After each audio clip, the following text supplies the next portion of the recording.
Breathing. That's what you're doing all the time, but you have no awareness of it. It's the same thing as source energy, right?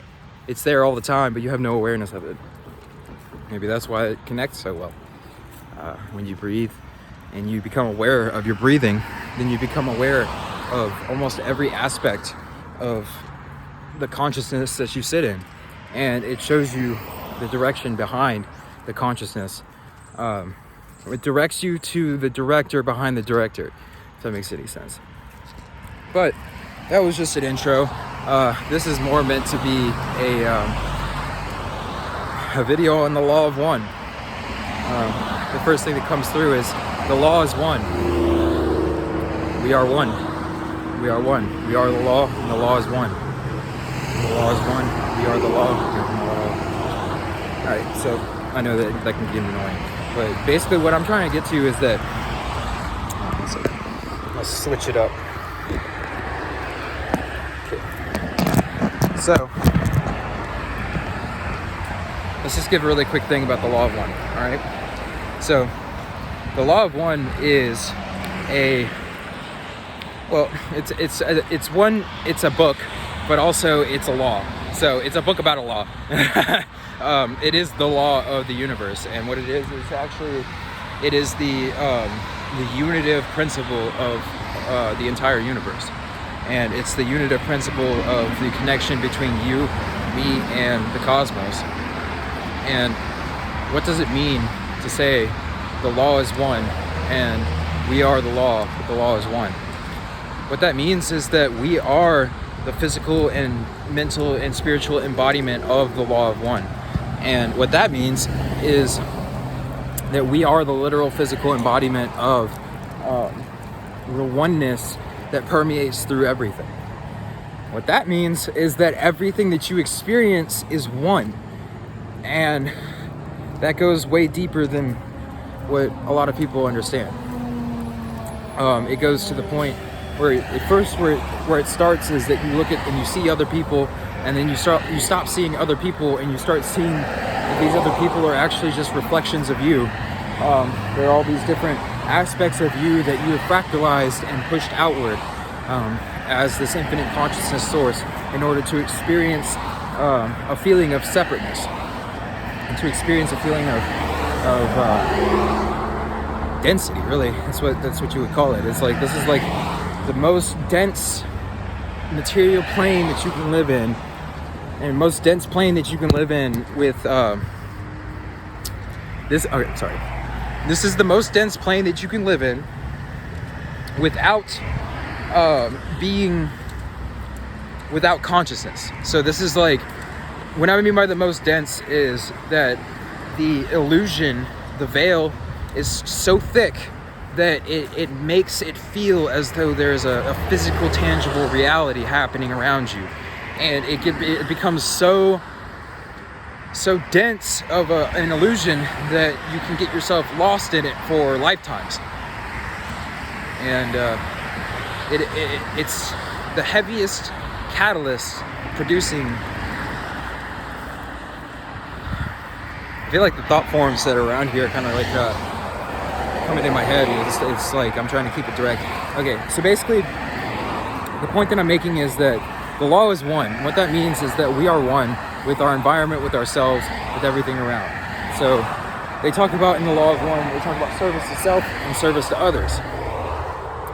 Now, the law is one. So service to self is service to others, and service to others is service to self. What that means is that it's all dependent on your perspective. So in order for somebody to be service to self, what that means is that they have to have bought into the illusion enough to where when they see another person, they still deny this other person as being an aspect of themselves pushed out into another thing. And then what they do is they try to develop themselves in order to be a specific way that they feel is resonant with what they feel is good. And goodness to them is stuff that makes them feel good, you see? And them meaning us. You see what I'm saying? Like, we are all service to self and service to others at the same time. Nobody is 100% service to others, because service to others is service to the self. That's why it kind of like goes back into a loop on itself eventually anyways, is because when you do end up serving yourself for all the way up until the 6th density, which is the lightest density that you can be in without having full complete unity, which means that it's the last kind of veil of the illusion that needs to be pulled back.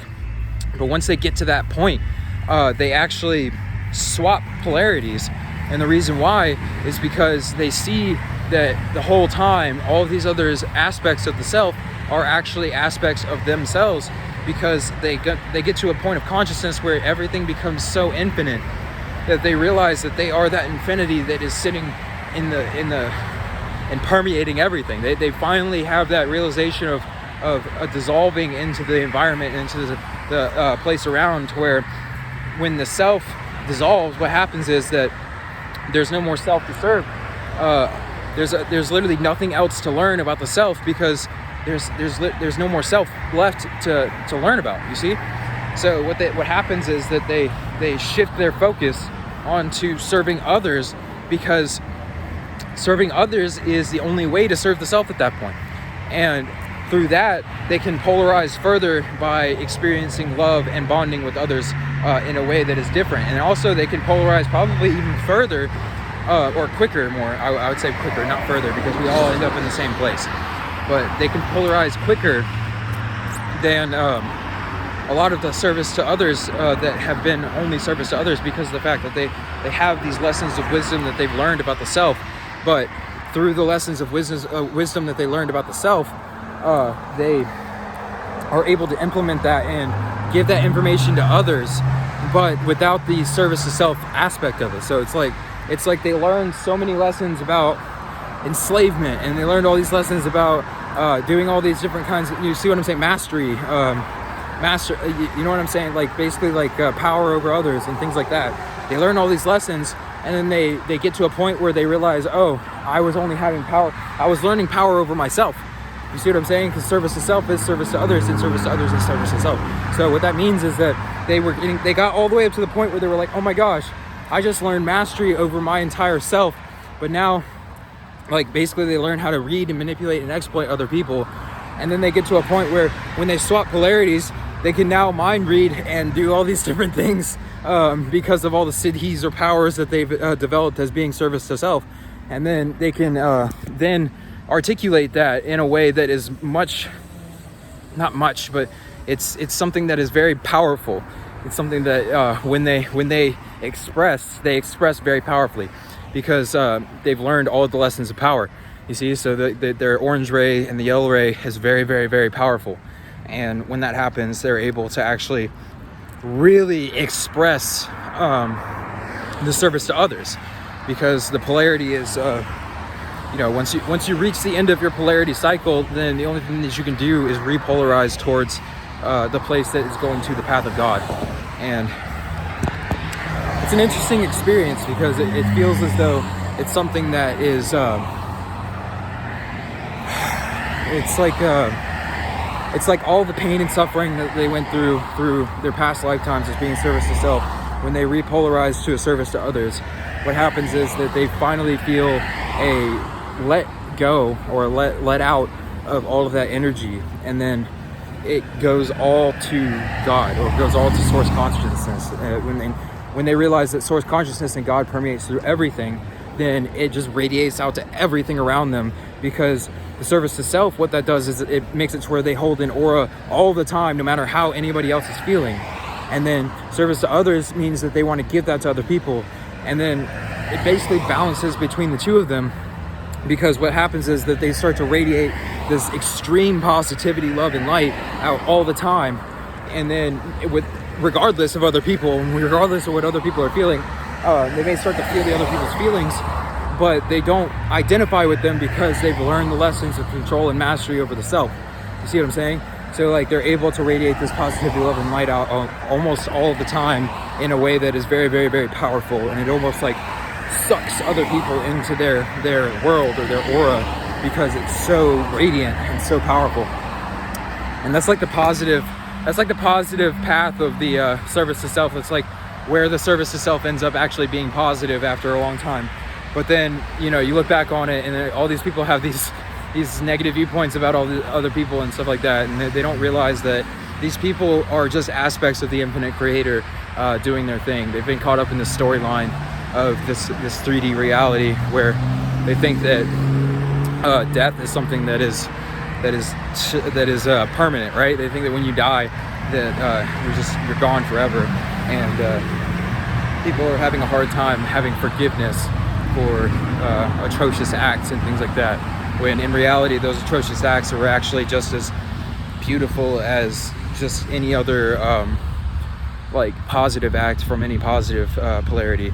And it's so hard to get to yourself to a point where you actually appreciate that and understand that these things had to happen and these people had to experience these things in order for us to actually even be where we're at right now and be at the possibility of having the consciousness that we do right now.